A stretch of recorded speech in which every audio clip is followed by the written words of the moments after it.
Cove go. It's the Long Island Breakfast Club show. Grab a cup of Java or espresso. It's the Long Island Breakfast Club show. Tina Valentina is the host, you see. She's as classy as she can be. Grab a cup of coffee or espresso with the Long Island Breakfast Club show. I say rise and shine, get up and go. It's the Long Island Breakfast Club show. Grab a cup of coffee or espresso with the Long Island Breakfast Club show. Another cup of Java or espresso. Another cup of coffee or hot cocoa. It's the Long Island Breakfast Club show. It's the Long Island Breakfast Club show. It's the Long Island Breakfast Club show.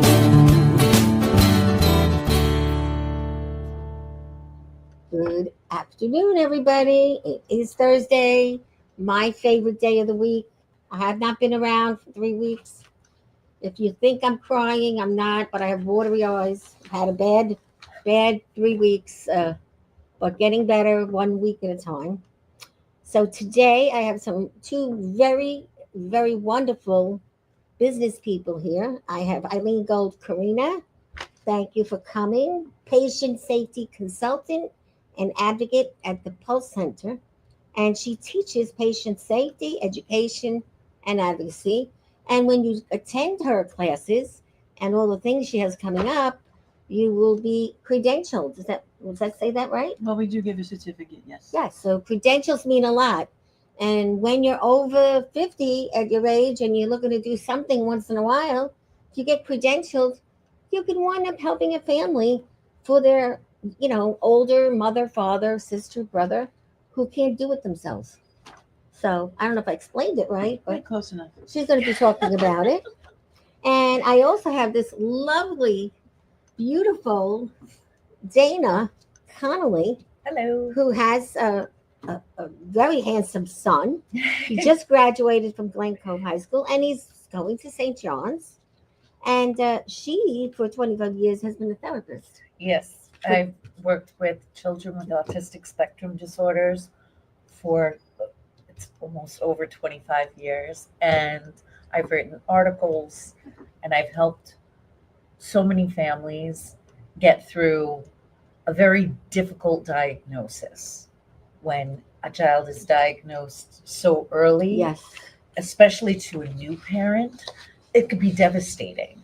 And so these are important. Doing. When the word spectrum comes up, Mm-hmm.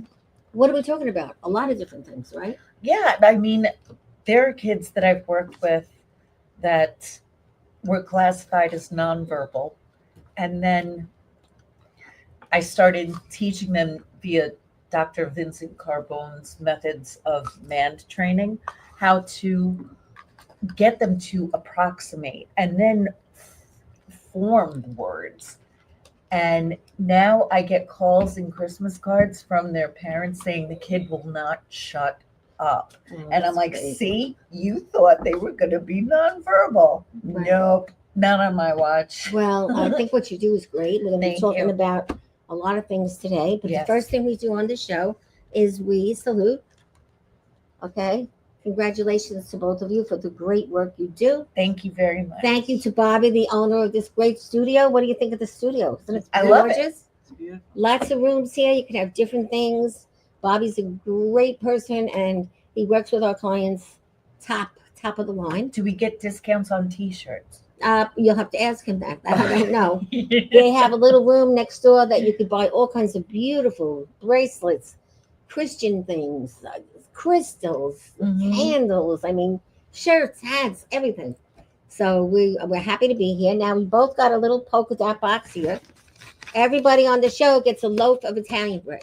Oh, yeah. That's what that is, as you were wondering what it is. And the reason for that is that we break bread with our clients all the time.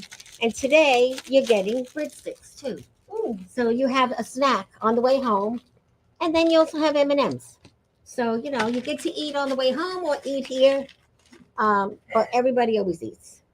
So Thank you for coming. Salud. Salute.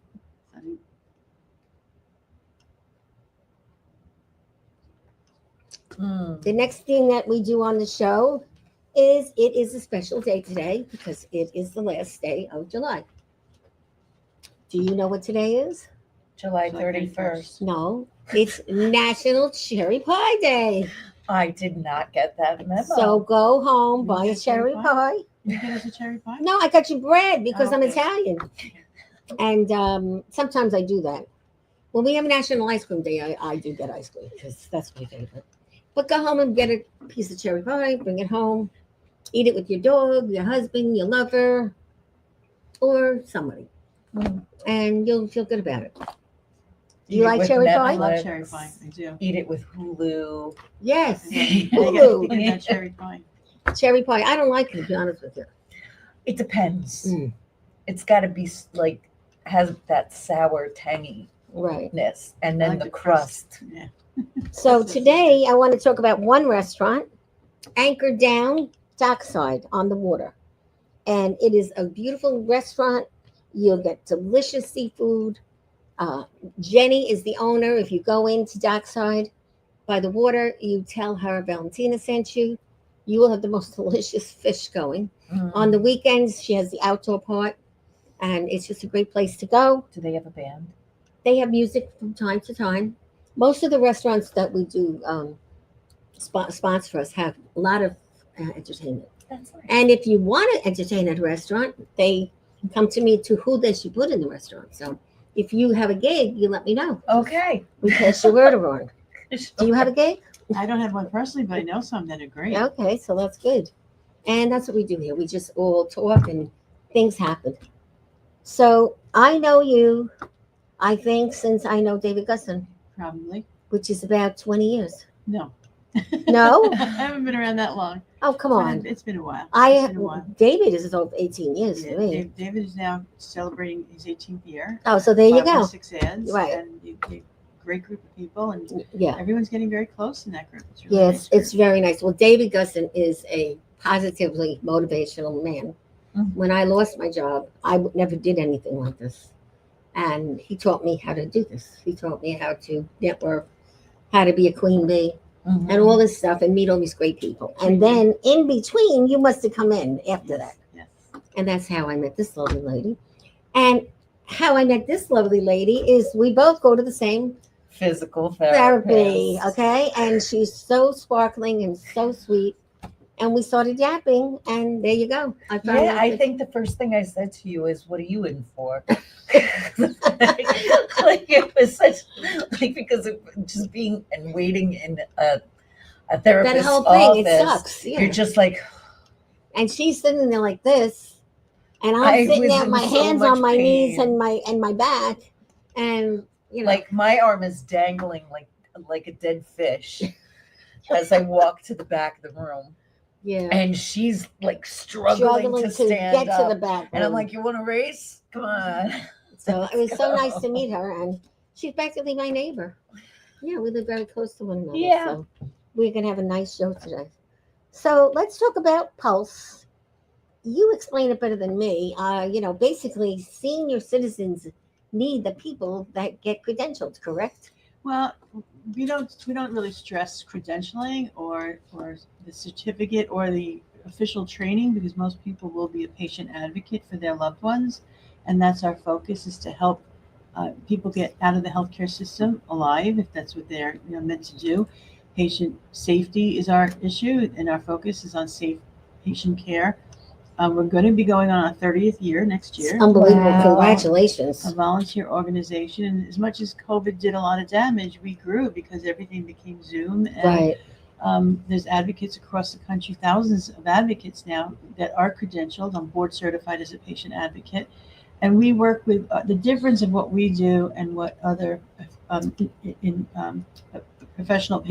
independent professional patient advocates that are paid, is that our focus is working with the family of the patient. So if something happens where you're sick or you need hospitalization, and you call Pulse, my first question is going to be, who's your family or friends who are going to be supportive of you?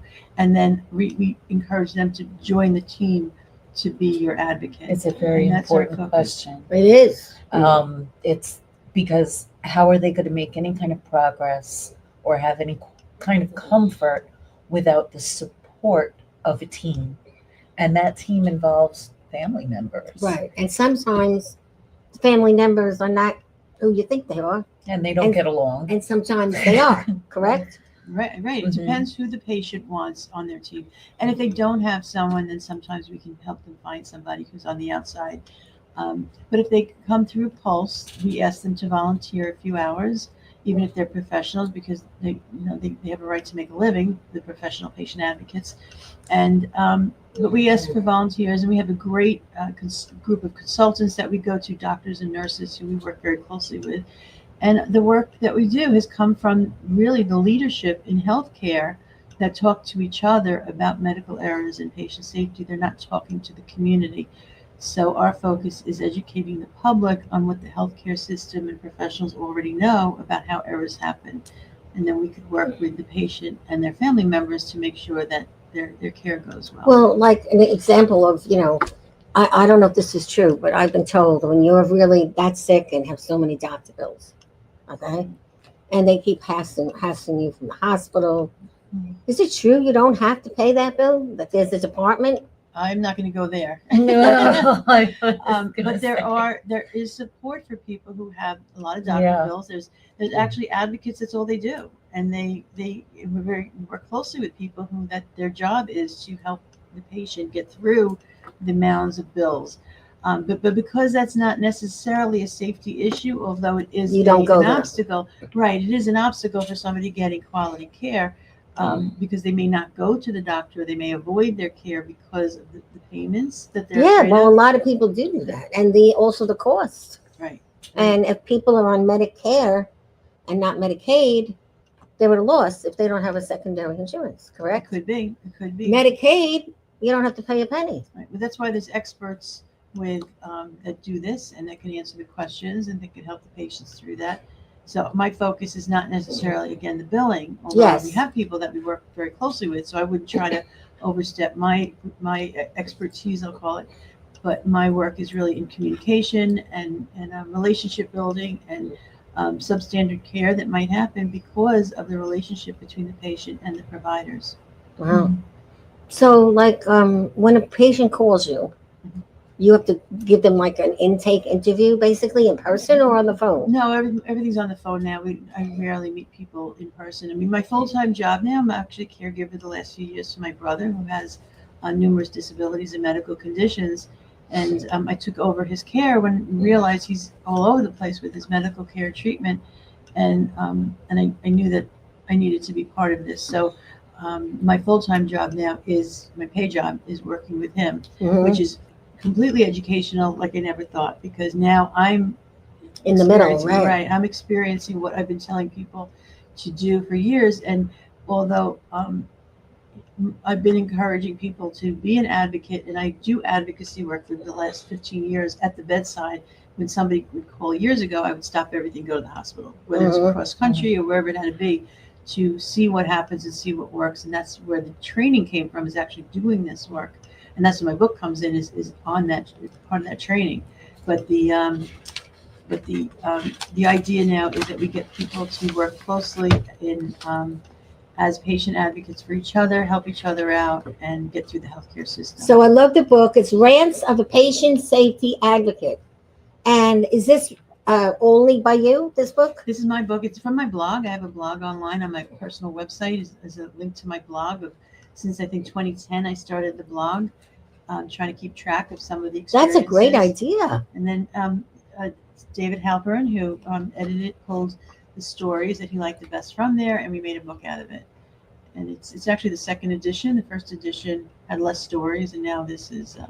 It seems to be it's by being a patient advocate, you really have to be the watchbird for the patient. That's what you do. Yeah. But it's also that we don't take over for the patient. It's a very fine line that we teach about not taking over the patient's care because we are not the patient or necessarily the family. And you still want them to have their dignity. And their autonomy. Yes. This is interesting. Really, I like it. All different articles.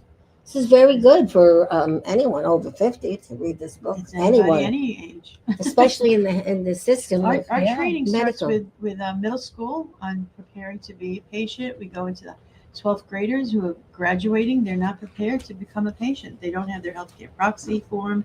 They don't know their medical history. They don't know their list of medications. And this is what we prepare them for when they leave leave home, to be better prepared. You mean 12th grade when they 12th graduate grade. high school? Yes, when they graduate Yeah. high school. So now she has a chapter here on special needs, which is where you come in. Yes. Yeah. And But I it's- just want to piggyback on what you're saying. It's so important for children at a middle school to high school level to know their family's medical history. Yes. Yes. And because if they ever have to go to the emergency room and they have to answer all of those questions, which there are a lot of questions once you go to the Yes. emergency room, Oh, and they don't have the answer, they're like, I don't know if we have high blood pressure or diabetes in my family. yeah, that's true. And it's very important because if you want to undergo any sort of treatment, the hospital needs to know that. Mhm. And so they need to know it too. Right.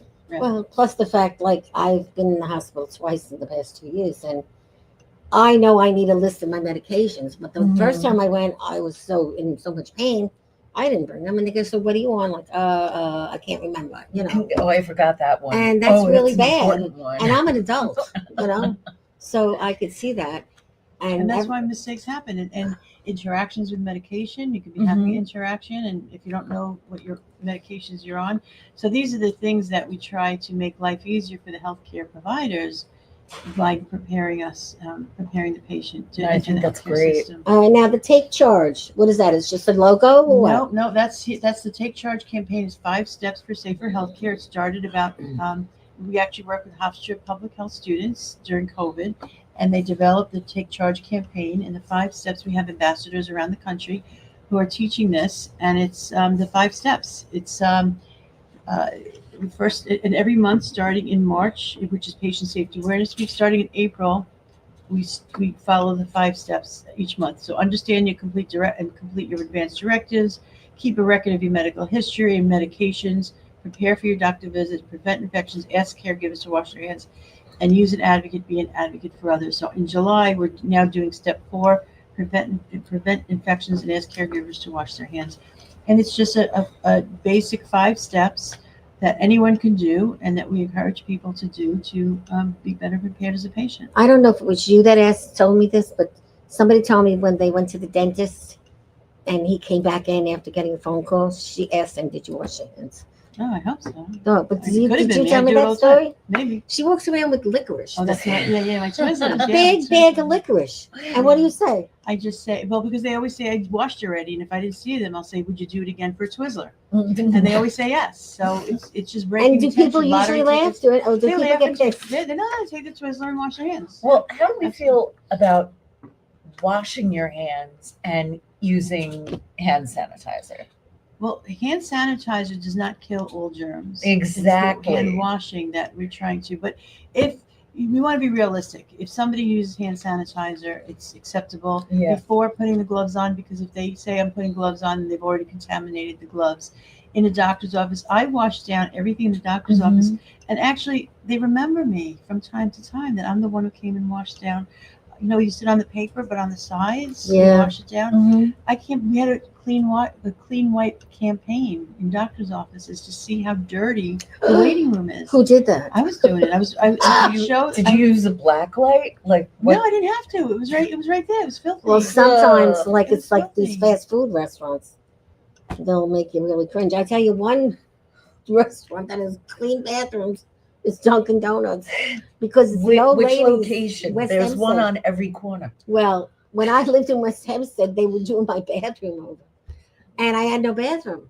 So I used to go 3 times a day, and I would bring my own pail and shovel in case I had to clean, but it was always very clean. So the West Hempstead Dunkin' Donuts is very clean. All But right, mark it I down. hear what you're kids. saying. I mean, this is scary. People say, oh, kids eat dirt. So yeah, they eat dirt, but it's not necessarily the right thing to do, and there's not necessarily the germs in the dirt that they're going to get from the hospital or from the doctor's office. So people go into a doctor's office because they're sick, and those germs go from room to room. Doorknobs, we have to be very careful. It's true. And there's nothing wrong with it. I carry a little, It's a little absolutely Ziploc with my true. wipes. That's I'm not great. very inconspicuous, but I make sure everything is washed Mhm. down before I. Now, some it's- people who have OCD, they do that even more, no matter what they do. Well, I Oh, wouldn't but- even. I'm not going to name any names, Right. but I have I have a friend who is OCD. But it's important what she's And- talking about. She cannot leave the house unless she touches the burner on her stove 5 times in a row. Yeah, so And that's I'm like, OCD, I'm like, we have to go. We're late. yeah, I This say is that a why lot. you're always late. Yeah. What's the matter with you? And You gotta laugh, though, yeah, well, I mean, it's ridiculous. I don't see the point touching each burner, and you have to do it 5 times. Well, it's a Where do you habit. get that number from? It's a habit.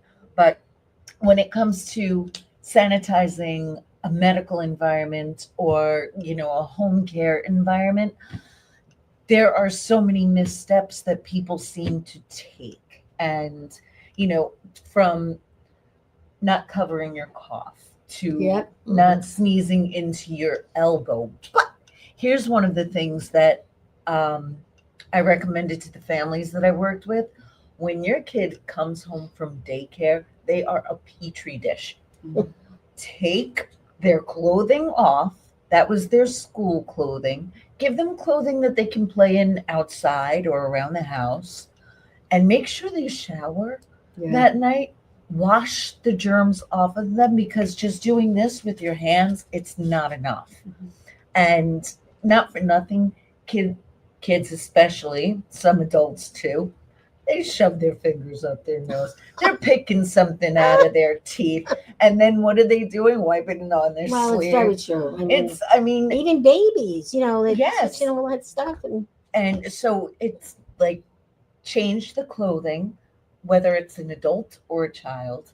Make sure that the new clothing is fresh clothing. Please Yeah, don't no. put on something from the day before just because you didn't do the laundry that day. It's really important.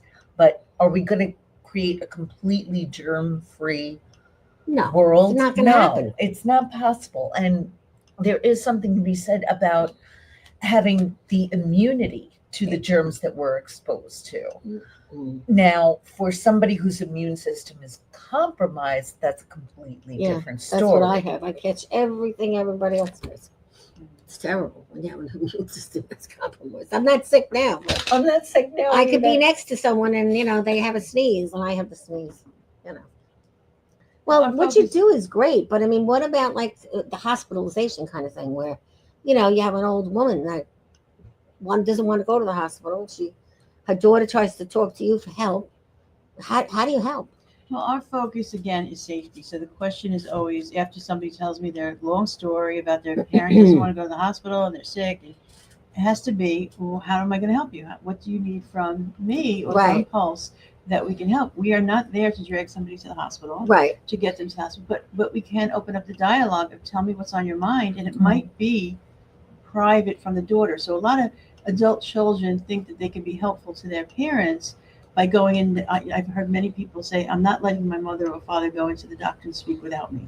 They're not going to know what they're talking about. They have a bad memory, but they may want very well to speak without you there. And it might be private. So you don't necessarily have to speak to the doctor naked, but they can have a conversation with their doctor, talk about what's on their, maybe they're sexually active and they don't want to talk in front of the child. Well, a So- lot of seniors are. yeah, they're very, that's that. Good The for germs are them. running rapid. Hey, these assisted livings have diseases in there a lot. I know the STD rates Yes, are rampant in it's in funny, but the- it's not.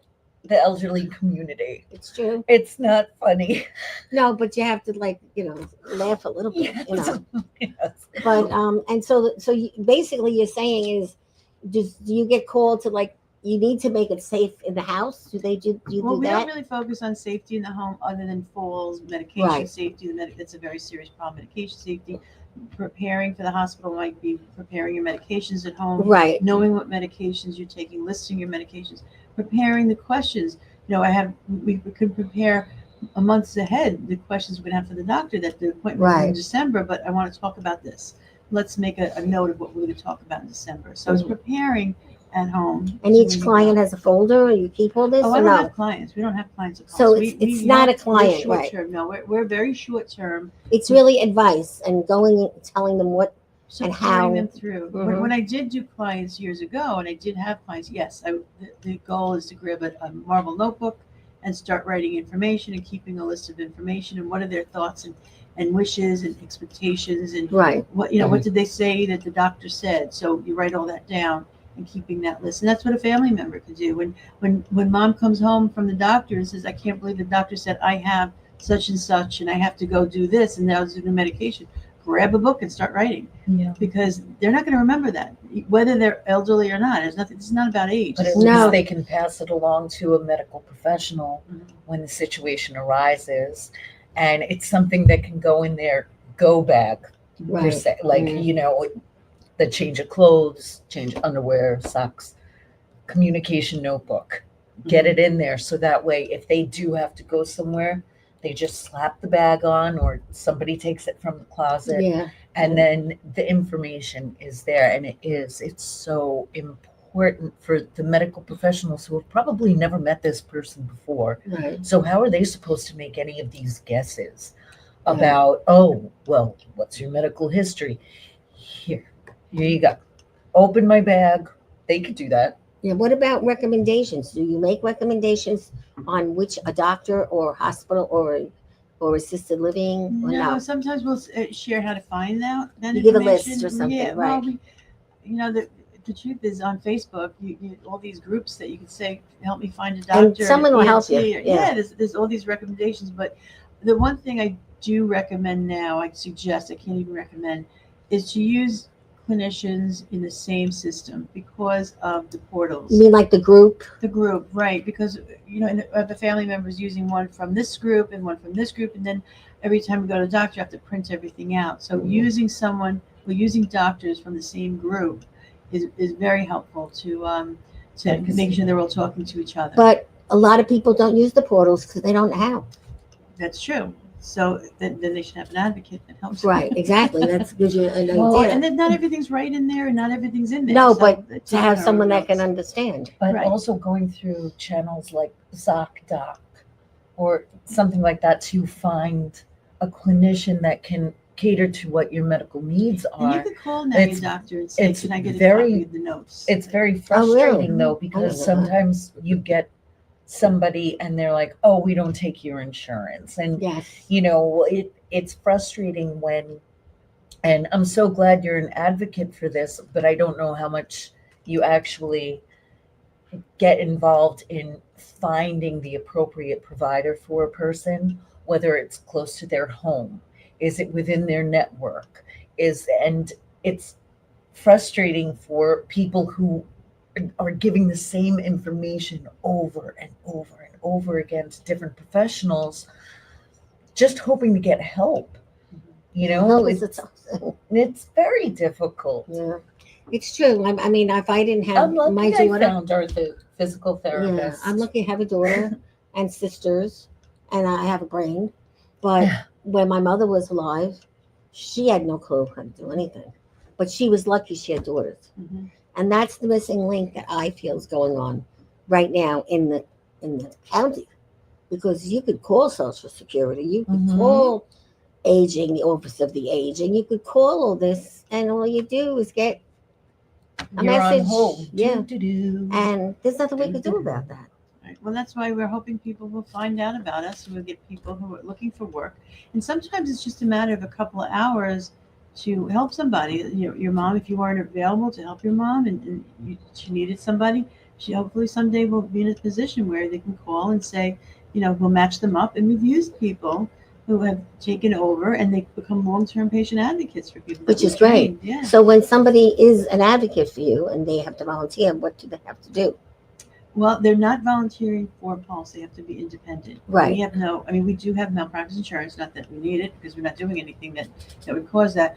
But we do encourage people who are in their own business or independent, and they do sign that they are independent. Right. And the Mhm. people recognize that they're not working for Pulse. We Okay. recommend, we have a list of about 5. If you go through Long Island, we have about 5 on a list that we say here are people that have taken our course. We can't say they're good or bad. Mhm. They've taken our course, and that's why we use these people, and that's it. That's why we use them. Eileen, does this transcend to other states? Oh, we had people from I think New 7 Jersey, states coming to our Florida. training. Yeah. We had this 2025 training, the 2-day training we did. We had I think 7 different states there and Canada. came to That's our training. terrific. And you've been doing this forever.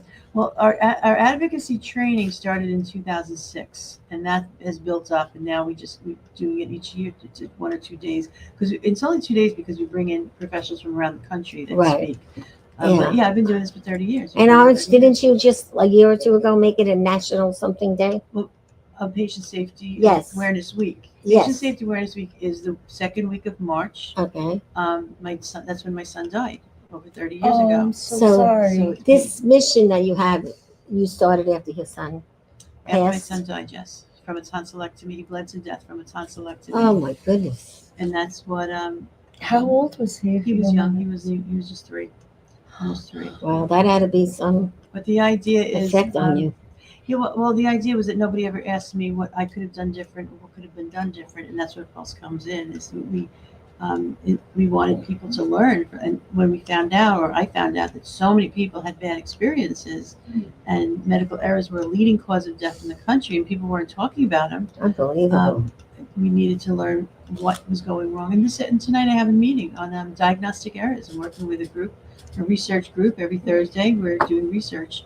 Wow. You go national- into these facilities, putting your faith and In other trust people. and acknowledging the fact that they have extensive training and clinical skills, but there's such a lack of people skills, Yeah. and they don't Yeah. give you the information that you're Well, not I only agree with hoping that. for, The but people that you skills are need. not there. And I They're not. adore nurses. I have a good doctor, but the bottom line is, okay, they don't want to go out of their way. The nurses, the people in the hospital, they have so much work to do. It's a revolving A nurse door. has to do so It's much like, paperwork, Get in. and that's and not go. fair to the nurses either.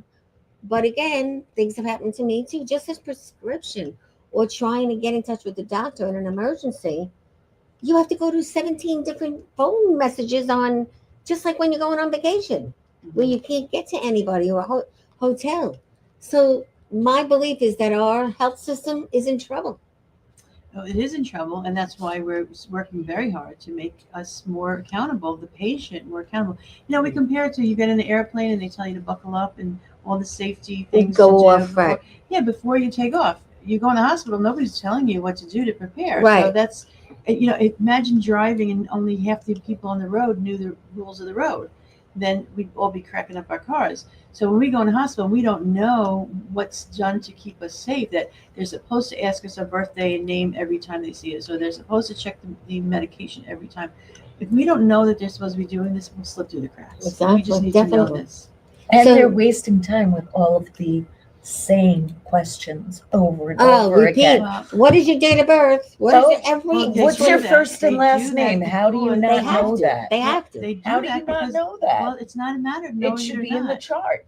It's You not have a my matter, chart. It's Are you gonna not read a it? matter of knowing it They or not. want you to It's have it in your because head. mistakes happen, and that's why they're asking. We should be welcoming them That's true. to Yes. ask me every single Okay. time what is That's my true. name and That's a what fair is point. Yes. because I've sat at the bedside and But heard the nurse giving like the wrong 7 medication times. to the other patient. And if she didn't ask if that was the patient, then I wouldn't be able to say, "Whoa, wait a minute!" Twice that Well, happened. I where just was got sitting with the patient. pulled out by my daughter No, because I went to the doctor and he gave me some pain medication in my arm. She goes, "What did he give you?" I don't know. I mean, I'm admitting it. I should have asked. She says, "You don't know? You should have asked." I'm like, "You're right." But they're telling you that after they did it. Yeah, Now you know because we had this conversation today. right. That next I'll time they never give you do that medication, again. What are Never. you giving me and why are you giving it to me? Because if it was meant for somebody else, you just got the wrong medication. And until we could get people to realize that this is a problem and It's a we big need problem. to accept that they're asking us these questions because of medical errors. And we have to be welcoming them to ask me the question. I had a parent that was in the hospital and he was so annoyed that you constantly asking me my name. Don't they know? Yes, and they do know, and that's why they're asking you, because you need to make sure that they got the right patient. Unless he was looking to date you or something, Right. Maybe then it would have been different, right?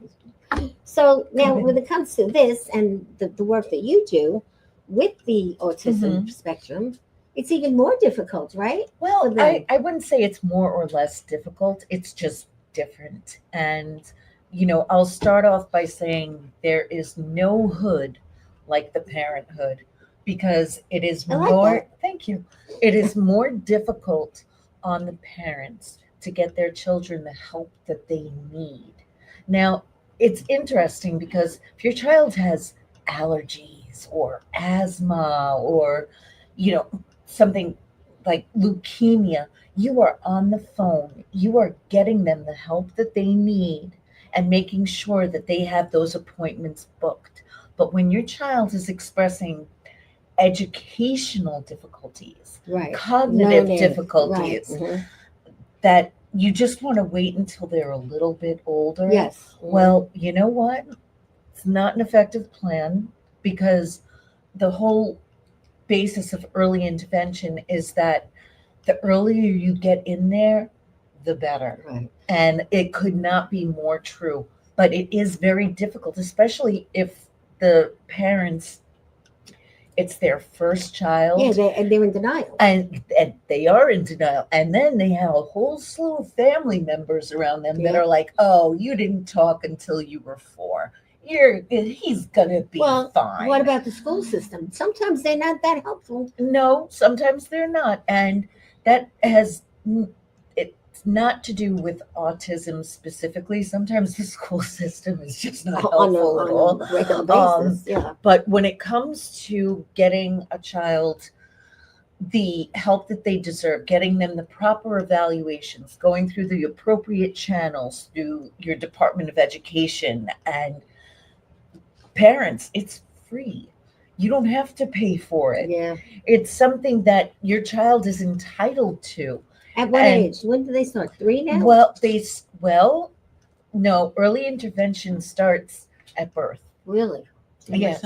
My son was born very premature. And I've had to evaluate premature children. I think the smallest child I ever held in my hand was born just shy of 2 pounds. Whoa. That's my son. Wow. He's under 1 pound. And he, the child survived.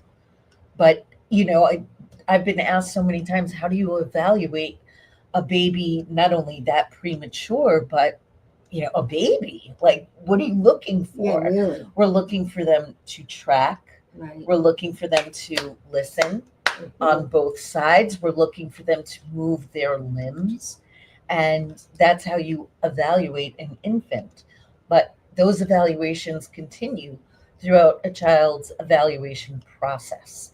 And sometimes families don't realize that your child is crawling late or they're dragging one leg behind them or they're not using their opposing arm. Like something is off.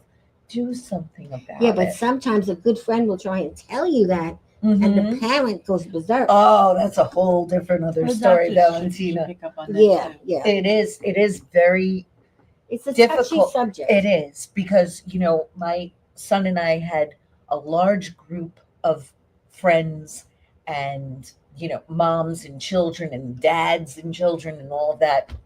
And because of what I do, I would only say something if I was asked. Right. You wouldn't Because if you just go up to them and you really should do this. There's some red flags here. You're thinking it, you're sweating, keeping it all inside, watching them handle it in a way that you totally would not agree with. But if they ask, well, pour us a glass of wine because we're going to talk about this. I'm ready. Yeah, that's right. You're very, very expressive. And I'm sure the patients you have appreciate that because especially the young ages, you probably get through to them. Well, sometimes they don't. Yeah. Sometimes I walk into their home, and granted, I'm in their home. Right. And so it's their territory, and I get that, and I respect that. But when I start doing things with their child in order to get them to move through their IEP goals, that's an individualized education program plan. they're like, I don't agree with it. He's not ready for this. I don't agree with this. Yeah, I'm like, yeah. well, let's try it together. Watch me do it, and then you try it, and then the child is completely composed when I'm trying to do it with him and or her, and then the parent comes in and the kid's just like, Yeah, the kids just don't do it. and that's very discouraging for a parent, which I understand, which is why I spend time with the parents afterwards. And that's actually the most difficult time that I You're telling spend. the truth. That's the most time consuming, is trying to explain to the parent, here's what the plan is. What would you like to do differently? Right. But when it comes to behavior management, That's a big one. you picking them up or offering them a cookie when they're like just flipping out, that's not going to fix the problem at all. Now, back when, I was younger, they didn't have a lot of the programs they have now. Right. But now this program where, teenagers that are not have social skills can get an aid to take them to learn how to do everything. That is phenomenal. Take your kids out. And they Get pay them for out it. of the house. But my thing is, how do you get on that list? That's what I do for my brother. There is I was caregiver for him. there The OPDD. the OPD, that's what I was trying to think of. How do you get the mother to arrange to get that so that they can hire someone so the kid has the social skills? Well, it is a very long list. Process. Yes, and it's a very arduous process, which the families are overwhelmed as it is. Right. So just like going through the medical system, it's like just one more form, one more phone call, And one one more more thing to worry about. And I really It took me 2 years to get as a caregiver. That's I'm a not caregiver bad. for my brother. Yeah. And it was not using my advocacy skills. It was using my push to Mhm. get things done. Your common And sense, actually, I right? had to go to the state senator to get us moved up, Yeah. which is what I did. And with now, my can son. people come to you for that, or no? They don't come to you for that. Oh, people come to me for Everything. for a right? lot of things. But I am still in touch with families that I started working with, and I call them my families because I'm not just working with your child. Yeah. You're I'm part working of the with family. you, and you got pregnant, you had another kid. Well, we have to get him used to that. And, Right. but I'm still in touch with a lot of those families. That's great. And these are children who were diagnosed on the spectrum, and the families were told they're never going to speak, they're never going to move out of your house, and that's so demoralizing. It's rude and it's wrong. And I get videos from time to time of these kids in a band. Yeah, And they're which on is such tour a good feeling, right? with the bands. And I'm like, go Sophia. And, then there are other kids where, they make progress. They learn their vocational skills. They learn how to self-help. Well, But, great. they're not going to college. Then there are other kids They that do go to college. that and are become going to college. quite- Exactly. That's quite why unbelievably established. I can't let families feel discouraged. And Right. so because of that discouragement, it's going to balloon into feeding into all of these behaviors that are Yes. simply going to manifest into something much bigger, Right. more problematic for all of you. Right. I mean, as a parent, we want our children to be successful in what they're doing. Yes. Successful does not mean getting what you want Mhm. just because you acted a certain way. But I really truly believe that, the stigma of any developmental disability, autism, Down syndrome, There's so anything like that, there is a stigma, but there is a way for parents to advocate for their child. Not only that, Just like you were right. advocating for your brother, and And I think you get a camaraderie between other parents. yeah, totally. And that's how you kind of, your kid did that. Yeah, oh yeah. And Yeah, it works. but parents do that anyway.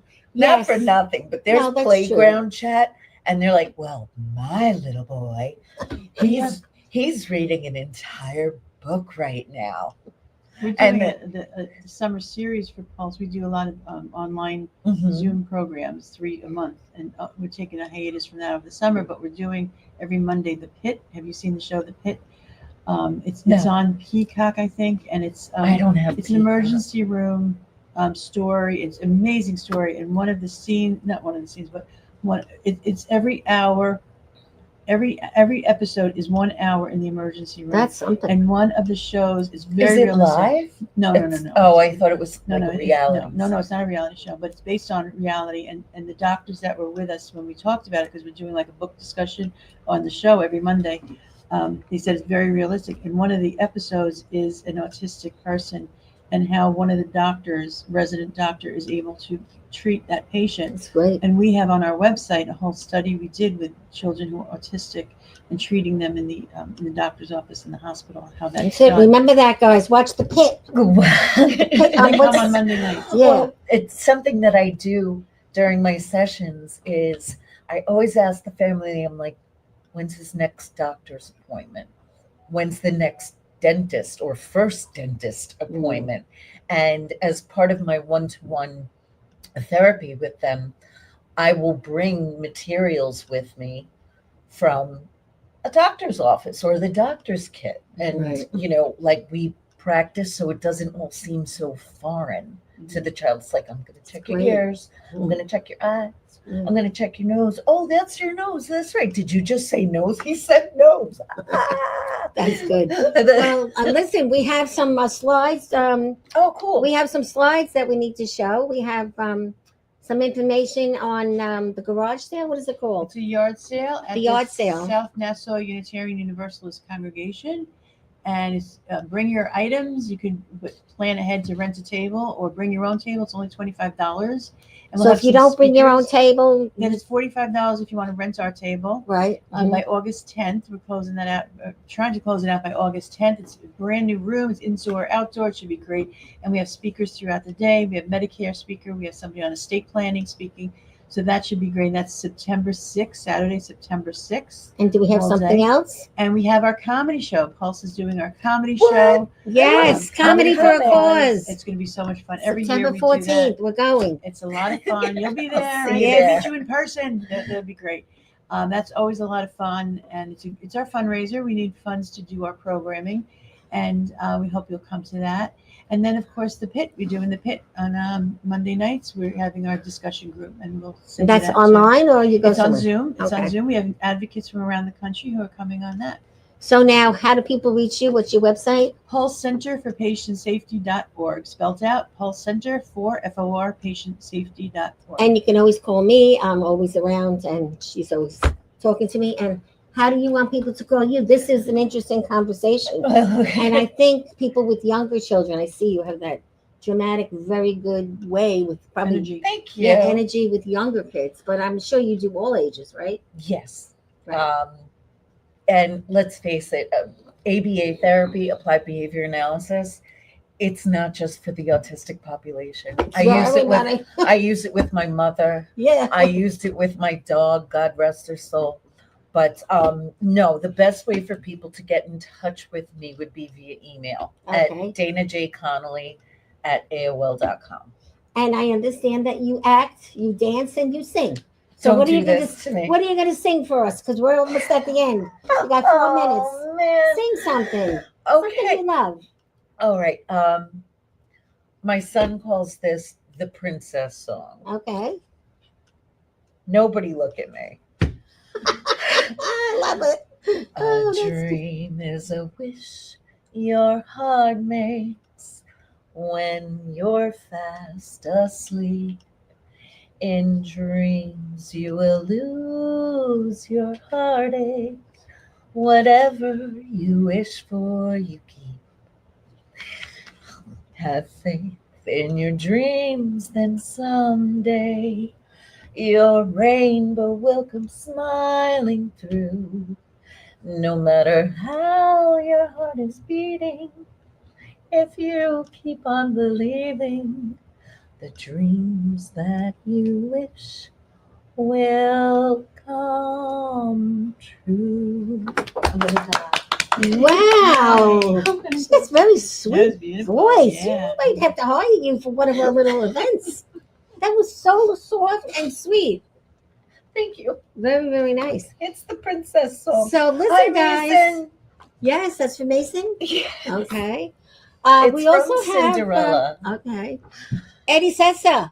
He's going to be tonight at, I believe, my favorite place, the Polo Lounge. Normally we go on Thursday night to see him. He's a Frank Sinatra. Oh. It's in Westbury at the Westbury Manor. We're not going tonight because I'm still getting over being sick, but he is a great entertainer, and the drinks and the bar is packed if you want to meet people, and it's a great night out. And then he is going to be also there Friday night. Usually he's only there once a week. That's Eddie Sessa and all the ladies that hang out at the bar. And they're all very special, and men hang out there too. And then Bob D'Amato, I believe, is coming up. He's going to be at, what's the name of that restaurant, Susan? Rose. Yes. What's the name of it? There it is. It's going to be at La Focaccia. And he is a 50s guy. He is a Bobby Darin guy. He is that Frankie Avalon guy. You go to his events, you just enjoy the whole night. Everybody dances. That's cool. Yes. And also, I think we have this Covert Street Fair, and Bob will be speaking at that. Did you say COVID? Street Fair? Covert. I was And like, oh, ooh. Town of Floral Park, which is my stomping grounds. I was He'll- in Belrose. Yeah, he for a while. was. He is speaking at the Memorial Park. He's singing 7:30, and he also is singing at Eisenhower Park on September 3rd. So he's all over the place. I actually know him from high school, Oh. and I know a lot of people from Floral Park because that's what we do. I went to junior high school 172. Yeah, It's right and there. we have a program that anyone wants to help a charity, come and sponsor the charity, so the charity can come on and talk about what they need. Mhm. And that's a good thing to do. And a charity does have the expense account where they can pay for the motivation and for the all the things we do to get them out there on Publicity. internet and the publicity. So anybody can sponsor a charity. Just give me a call. Anyone that would like to have something with me on the show, something as easy as getting engaged, we do on the show. We people bring their animals on. We just met a man in the pizzeria. He wrote a turtle book. Oh. He It's gave a- me the book, Here's the turtle book. and they're going to come on. So it's all about communication. So I need you guys, spread the word. Everybody tonight, go to Strong Island TV, go to the Long Island Breakfast Club show. There's the turtle book. Turtle book. This man, we just met in the pizzeria right next door. The book weighs a ton. So heavy. And there's so many cute pictures. And he's going to be on soon too. So nice man. The key to communication is charity. Communication is helping each other Mm-hmm. and also talking. And Valentina, you are the easiest person to work with. Oh, So that's it is very such nice. a pleasure to be here with you. to Oh, be part of thank your- you. Thank you very much. Your family here. Oh, it is. And Bobby, he does a great job here, and we love coming here every week. And I missed it for 3 weeks. And we get snack packs. And you're all going home with Italian bread and M&Ms, Italian and, bread, breadsticks. M&M mints, Oh, hand sanitizer? hand sanitizer. From Pure Mammography, You always hand get, sanitizer. there you go. And mints. You know Felicia from Pure Mammography? You- She's coming to the comedy show. She just bought her tickets. Tell her I said hello. And I will do that. I will She tell her, should give come her a around. shout out. Yeah. And that is going to be a wrap. It's that time, guys. Thank you to our guests. Thank you for the sponsorship. Thank you, Valentina. And don't forget, watch, like, and share. Usually I have bowls and we throw the bowls, but the bowls are missing. So we're not throwing the bowls today, guys. Did Did you say balls? Yes, we usually I have thought you said bowls. balls. I'm like, We why usually would you have throw a balls. bowl? I need to replace the balls. She's got no balls. Yeah. She's got no So thank you for everybody. See you next week. We have a very special show next week. A lot of professionals that'll be coming in. And I'm very excited because I think it's going to be great. We do fun, we do serious, we do fun, we do serious, we do wacky.